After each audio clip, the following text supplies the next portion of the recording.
야고보서 3장 13절에서 18절까지 말씀입니다. 너희 중에 지혜와 총명이 있는 자가 누구냐? 그는 선행으로 말미암아 지혜의 온유함으로 그 행함을 보일지니라. 그러나 너희 마음속에 독한 시기와 다툼이 있으면 자랑하지 말라. 진리를 거슬러 거짓말하지 말라. 이러한 지혜는 위로부터 내려온 것이 아니요 땅 위의 것이요 정욕의 것이요 귀신의 것이니 시기와 다툼이 있는 곳에는 혼란과 모든 악한 일이 있음이라. 오직 위로부터 난 지혜는 첫째 성결하고 다음에 화평하고 관용하고 양순하며 긍휼과 선한 열매가 가득하고 편견과 거짓이 없나니 화평하게 하는 자들은 화평으로 심어 이의 열매를 거두느니라. 시간이 빠르게 지나가고 있습니다. 이제 달력도 달랑 한 장 남아 있습니다. 11월 마지막 주일 맞이했는데 우리 11월 달 표가 뭡니까? 열매와 예수님. 오늘 본문의 제목도 18절에 나와 있는 대로 의의 열매라는 제목을 잡게 되었습니다. 오늘 말씀은 이렇게 시작을 합니다. 보니까 너희 중에 지혜와 총명이 있는 자가 누구냐 이렇게 질문을 하면서 시작을 하게 되는데, 이 물음에는 스스로 지혜와 총명이 있다고 하면 자랑만 하지 말고 선행으로 드러나야 된다. 만약에 선행으로 드러나지 않으면 그거는 가짜다. 이제 한마디로 말하면 이런 말이에요. 그러니까 참 무서운 말이죠. 그러면서 우리 모든 성도들은 이제 지혜와 총명을 가져야 되는데 행함으로 나타나야 된다. 그러니까 이 말은 이제 바뀌어져야 된다 그 얘기잖아요. 그러니까 그전에는 저와 여러분들도 이기적이고 어떤 세상적인 지혜를 가지고 자기중심적으로 살았다고 하면, 이제는 지혜와 총명, 이제 하늘로부터 온 그 지혜와 총명을 가지고 선행을 드러내야 된다. 그리고 그 믿음을 드러내서 정말 나는 이제 하나님의 자녀라는 것을 보여줘라. 이제 이런 내용입니다. 이렇게 야고보가 강조하는 이유가 뭘까요? 자료를 보니까 초대교회 당시에 스스로 선생이 되어서 나는 지혜가 있다, 총명이 있다 이렇게 자랑하는 사람들이 너무 많았다는 거예요. 그런데 이 사람들의 특징이 뭐냐? 분쟁하고 다투고 교회를 분열시키는 데 앞장섰단 말이에요. 그러니까 그거는 진짜 아니다, 그걸 가지고 자랑하지 말아라, 이제 이런 내용이거든요. 그러면 진짜는 그럼 뭐냐? 오늘 하나님께로부터 온 지혜를 가져야 되는데, 그 지혜는 모두가 다 하나 되도록 만드는 일에 초점이 맞춰져 있는 거예요. 그러니까 오늘 저와 여러분들도 이제 분쟁과 다툼을 일으키는 어리석은 자들이 되지 말고 교회를 하나 되게 만드는 참된 지혜를 가져야 된다. 그리고 그것은, 참된 지혜는 반드시 선행으로 나타나야 된다. 이걸 지금 보여주고 있거든요. 그러면서 오늘 구별합니다. 오늘 본문에서는 세상에 주는 세상에 속한 지혜와 하늘에 속한 지혜로 구분하게 되는데, 앞에 잠깐 말씀드린 대로 세상에 속한 지혜는 무엇만 가져온다고 그랬어요? 다툼과 분열이거든요. 그런데 하늘에 속한 지혜는 하나 되게 만드는 일이에요. 그리고 모든 영광을 하나님 앞에 돌려드리게 됩니다. 그래서 반드시 행함의 열매를 맺게 만들어준다. 그러니까 하늘에 속한 지혜를 갖게 되면 하나 되는 것뿐만 아니라 반드시 오늘 말씀대로 선한 열매, 선한 삶의 열매, 의의 열매를 맺게 된다. 이렇게 설명을 하고 있습니다. 그래서 이제 저와 여러분들은 이제 하늘에 속한 지혜를 받아서 지혜의 온유함으로 선행을 드러내기를 원하고, 이제 영적 열매, 이제 의의 열매를 맺어서 하나님 앞에 영광 돌리는 삶을 살아야 될 줄 믿습니다. 이와 같은 믿음의 삶이 이제 저와 여러분들의 삶이 되기를 간절히 소망합니다. 그러면 오늘 본문을 통해서 우리에게 주려고 하는 교훈이 뭔지 살펴보면서 함께 나누려고 하는데, 첫 번째로는 우리 읽습니다. 지혜와 총명이 있는 자는 의의 열매를 거두기 위해 온유함으로 그 행함을 보여야 된다.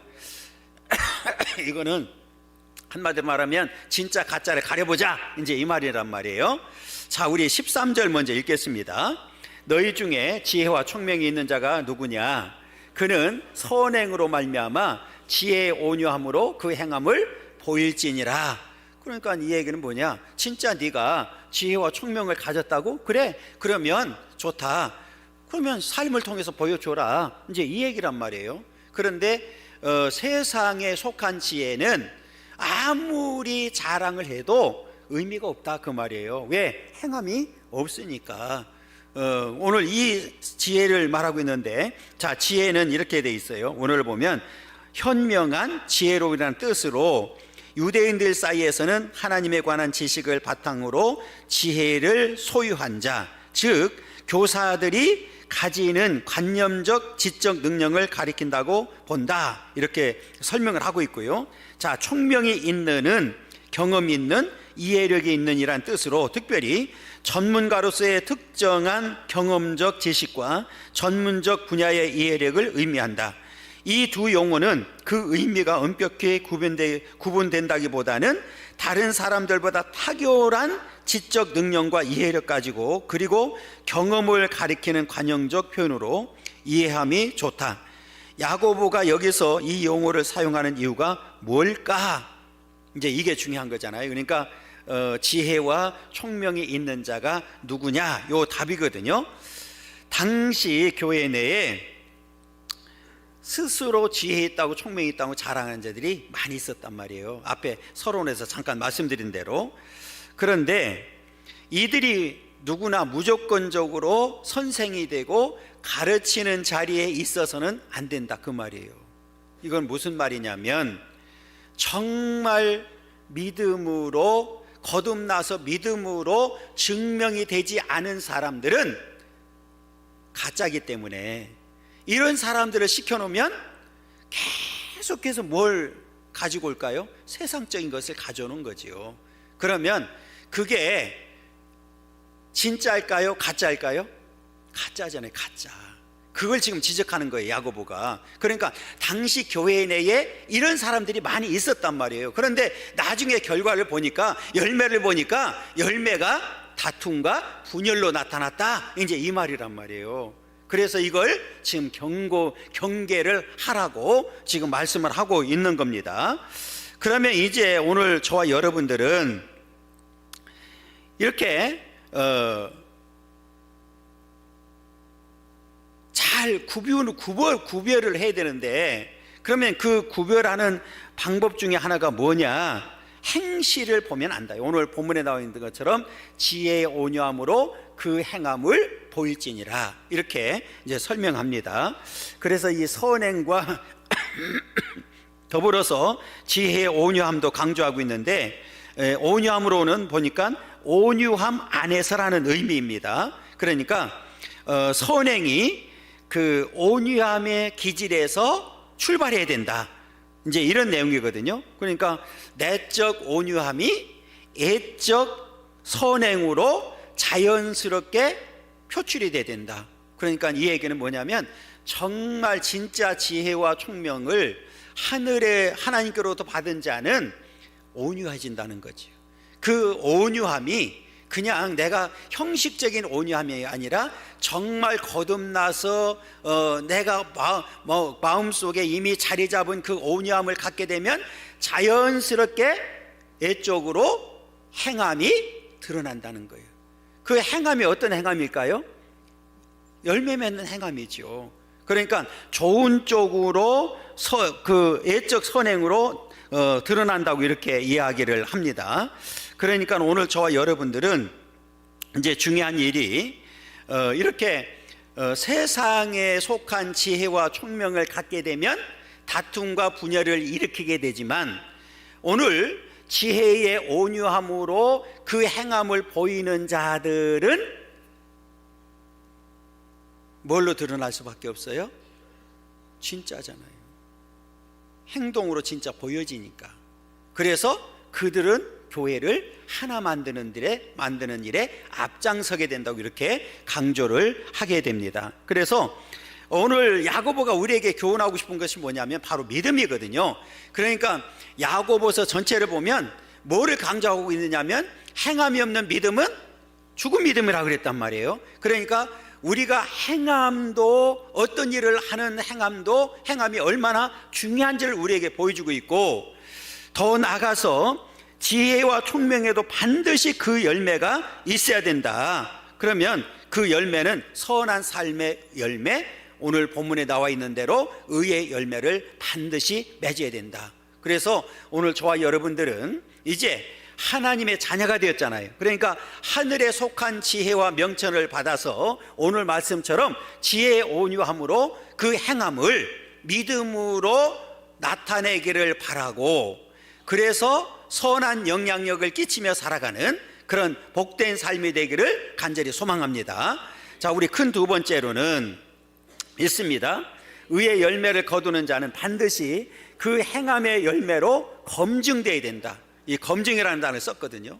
그러니까 우리가 농사를 지으면 뭘로 평가를 하죠? 열매잖아요. 열매로 증거할 수밖에, 검증할 수밖에 없잖아요.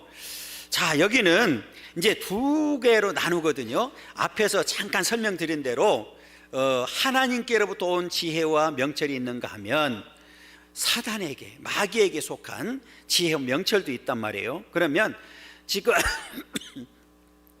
하나님께로부터 먼저 이제 하나님께로부터 오직 위로부터 난 지혜의 열매가 뭔지 이제 살펴보려고 하는데, 자, 첫 번 17절 한번 읽겠습니다. 17절 읽습니다. 오직 위로부터 난 지혜는 첫째 성결하고, 다음에 화평하고 관용하고 양순하며 긍휼과 선한 열매가 가득하고 편견과 거짓이 없나니. 이거 잘 기억해야 됩니다. 오직 위로 난 지혜는 이렇게 시작하고 있거든요. 여기 지금 6가지를 쭉 나열했어요. 이거를 이제 제가 찾은 거니까 원어를 통해서, 원어에서는 무슨 의미를 가지고 있는지를 이제 제가 찾았거든요. 그러니까 쭉 제가 읽으면서 설명하겠습니다. 첫째로는 성결로 선행을 보여야 된다. 그러니까 가장 위로부터 받은 지혜를 가진 사람이라고 하면 반드시 성결로 선행을 보여야 되는데, 성결은 이렇게 되어 있습니다. 순결한, 순수한이란 뜻으로 부정하거나 더럽지 않음과 두 마음을 품지 않는 것을 말한다. 하나님의 말씀이 순수함 같이, 또한 의인의 길이 굽지 않고 순수함 같이 하늘로부터 온 지혜를 가진 사람은 순수하다. 그러면 오늘 이제 여기서 답해야 되잖아요. 그러면 우리는 정말 순수해졌느냐, 마음이 순수해졌느냐, 이제 이 말이거든요. 자, 그 다음에 그는 하나님의 선명하고 분명한 말씀을 왜곡됨 없이 따르며 하나님 앞에서 항상 동일한 모습만을 견지하게 된다. 오늘 저와 여러분들은 먼저 성결로 선행을 보이는 삶이 되기를 원합니다. 둘째로는 화평으로 선행을 보여야 된다. 화평하고는 평화로운, 평온함이란 뜻을 가지고 있는데, 신약 성경에는 딱 두 군데에서만 발견하게 됩니다. 자, 첫 번째로는 히브리서 12장 11절입니다. 읽습니다. 무릇 징계가 당시에는 즐거워 보이지 않고 슬퍼 보이나 후에 그로 말미암아 연단받은 자들은 의와 평강의 열매를 맺느니라. 여기 평강이 이제 오늘 원어하고 똑같은 거예요. 화평하고가. 그 다음에 마태복음 5장 9절, 화평하게 하는 자는 복이 있나니 그들이 하나님의 아들이라 일컬음을 받을 거예요. 여기 화평이 같은, 원어적으로는 같은 겁니다. 그래서 오늘 저와 여러분들은 화평으로 선행을 보여야 된다. 이렇게 이 지혜를 지닌 성도는 평화를 사랑하고 화평하게 한다. 셋째로 관용으로 선행을 보여야 되는데, 관용하고는 보니까 온화한, 온순한, 공정한이란 뜻을 가지고 있는데, 참을성과 이해심이 많고 관대하며 친절한 마음을 의미한다. 이렇게 설명이 되어 있습니다. 관용은 그리스도인으로서 이 시대를 바르게 살게 하는 우리의 진정한 지혜이다. 관용이 우리의 영을 살찌우게 한다. 우리의 삶을 풍요롭게 한다. 그러므로 먼저 관용의 정신을 배워야 된다. 넷째로는 양순으로 선행을 보여야 된다. 양순하면은 단을 보니까 복종하다에서 유래해서 쉽게 순종하는 고분고분함 이란 뜻을 가지고 있습니다. 이것은 거칠고 완고한 것과 반대로 하나님의 말씀에 대해 온당하고 유순하게 받아들임을 의미한다. 오늘날에는 특히 양순한 사람들을 찾아보기가 매우 어렵다. 우리 예수님은 양순의 모범을 보여주셨습니다. 이사야서 53장 7절입니다. 읽습니다. 그가 곤욕을 당하여 괴로울 때에도 그의 입을 열지 아니하였으며 마치 도수장으로 끌려가는 어린 양과 털 깎는 자 앞에서 잠잠한 양같이 그의 입을 열지 아니하였도다. 이렇게 예수님은 십자가에서만 순종의 모습을 보인 게 아니라 모든 삶을 통해서 순종의 모범을 우리에게 보여주셨습니다. 그러면 예수님께서 이렇게 이루신 것이 뭡니까? 이렇게 해서 이룬 것이 뭐냐? 하나님의 뜻이죠. 그리고 저와 여러분들을 구속해 주셨습니다. 그리고 예수님은 이제 승리하셔서 하나님 앞에 이제 양순의 그 선행을 모범으로 보여주셨던 역사를 보게 됩니다. 다섯 번째로는 긍휼로 선한 열매를 보여야 된다. 긍휼과 선한 열매가 가득하고 해서 긍휼은 고통 가운데 있는 죄인들을 향한 하나님의 자비, 동정심이란 뜻을 의미한다.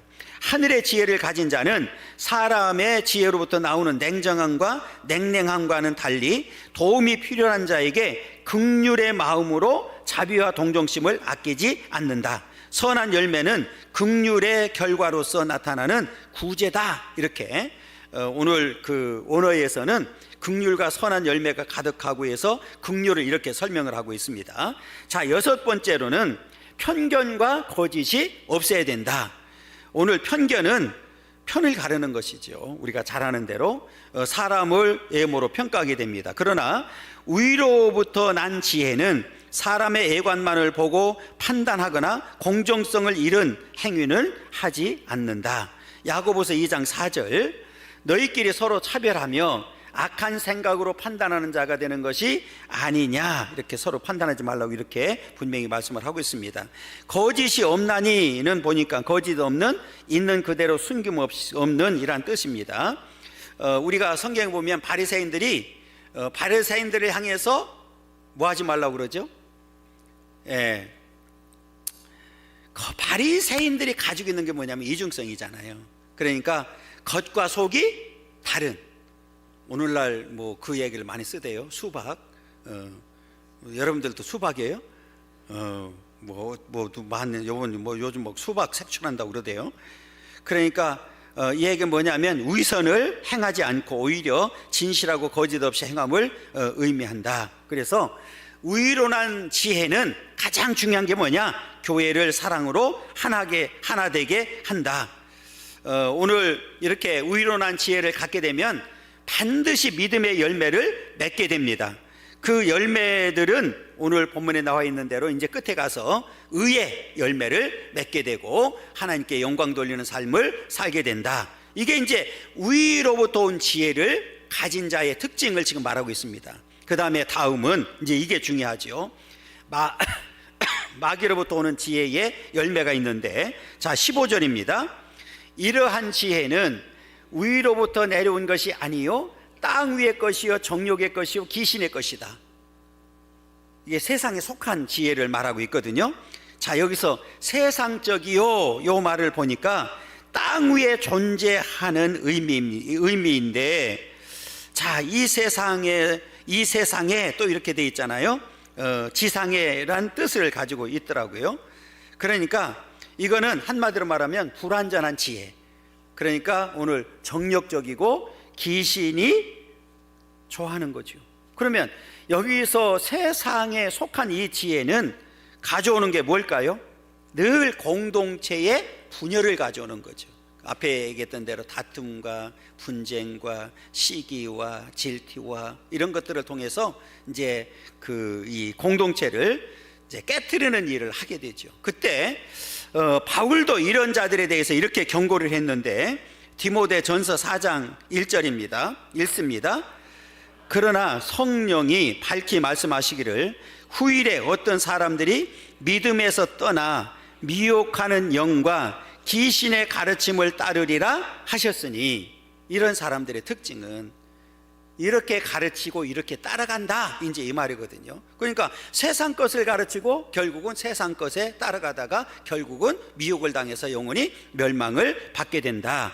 그러면 이렇게 사단에게 속한 이 지혜는 어떤 열매를 맺느냐? 이들도 열매를 맺더라고요. 그러니까 첫째는, 자, 마음속에 오직 독한 시기와 다툼의 열매만 있는 거예요. 그게 14절 상반절에 나오거든요. 자, 그러나 너희 마음속에 독한 시기와 다툼이 있으면 자랑하지 말라. 그러니까 그 속에는 이렇게 독한 시기와 다툼이 있으면서 겉으로는 나는 지혜와 총명이 있다, 이렇게 자랑하는 자들을 말하는데 결국은 이들의 특징은 다툼이에요. 그 다음에 16절에 보니까 시기와 다툼이 있는 곳에는 그랬어요. 시기는 열심과 열정이라는 의미가 더불어서 시기, 질투라는 의미를 가지고 있기 때문에 잘못된 열심이죠. 이 잘못된 열심은 결국은 이 공동체에 부정적인 영향을 가져올 수밖에 없습니다. 그리고 이 시기를 또 독하는 11절에서 쓴물로 번역되어 있더라고요. 11절을 보면 샘이 한 구멍으로 어찌 단물과 쓴물, 여기서 이제 독한이라는 의미가 같은 그 원어에서 나왔다는 내용이거든요. 자, 그래서 이렇게 그 마음 속에 오직 독한 시기와 다툼만 있는 사람들은 뭐 할까요? 당을 짓고, 시기는 뭘까요? 나보다 다른 사람이 좀 열심히 하면 내버려둬요? 안 내버려둬요? 안 내버려둬. 어떻게든 말로 하든 뭘 하든 상처를 주는 일들을 하게 되죠. 그래서 이들은 계속해서 교회의 존립을 위협하는 존재들이라는 사실을 보여주고 있고, 그 다음에 둘째는 진리를 거슬러 거짓말만 있다, 거짓말만 한다. 14절 하반절, 자랑하지 말며 진리를 거슬러 거짓말하지 말라. 당시 교회 안에는 독한 시기와 다툼으로 인한 이기적 야심이 가득한 사람 중에 자기가 지혜롭다고 자라는 자들이 있었는데, 들여다보니까 그들에게는 뭔가에 있었어요? 거짓만 있었다, 이제 이 말이잖아요. 그러니까 열매를 보니까 경고하는 거예요. 야고보가 경고하는 거예요. 그들의 열매를 보니까 결과적으로는 뭔만 남아있어요?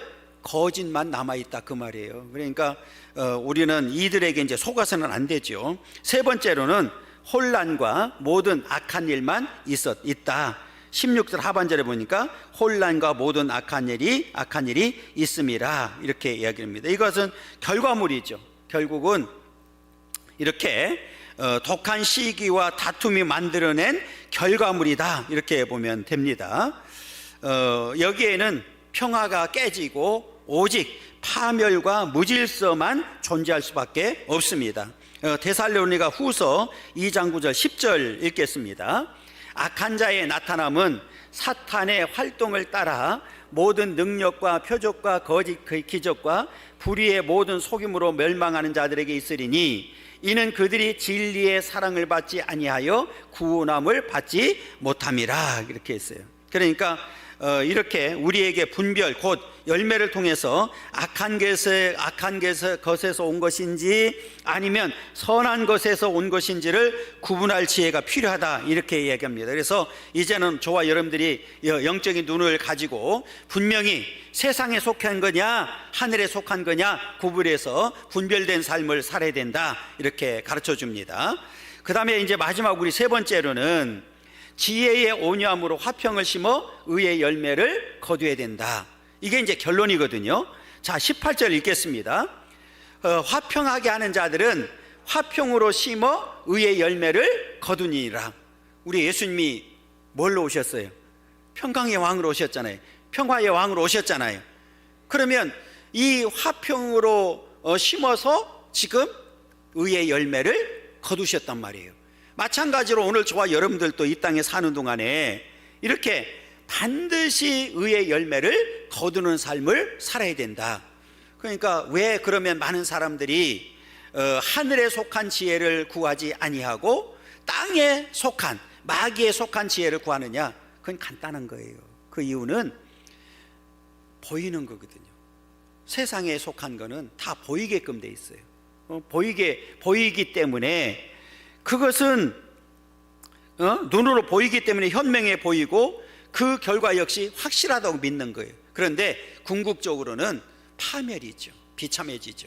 그러나 하늘에 속한 지혜는 보이지도 않고 결과도 불확실하고 하기 때문에 많은 사람들이 따르지 않는단 말이에요. 그러나 궁극적으로는 그것이 바로 열매 맺는 일이고 하나님 앞에 영원히 승리하는 삶인 줄 믿습니다. 그래서 우리는 당장에 보이는 것보다는 보이지 않는 하늘에 속한 지혜를 사모하고 그 지혜를 통해서 우리는 구원을 얻고 영원히 하나님의 영광을 위해서 사는 삶을 살아야 될 줄 믿습니다.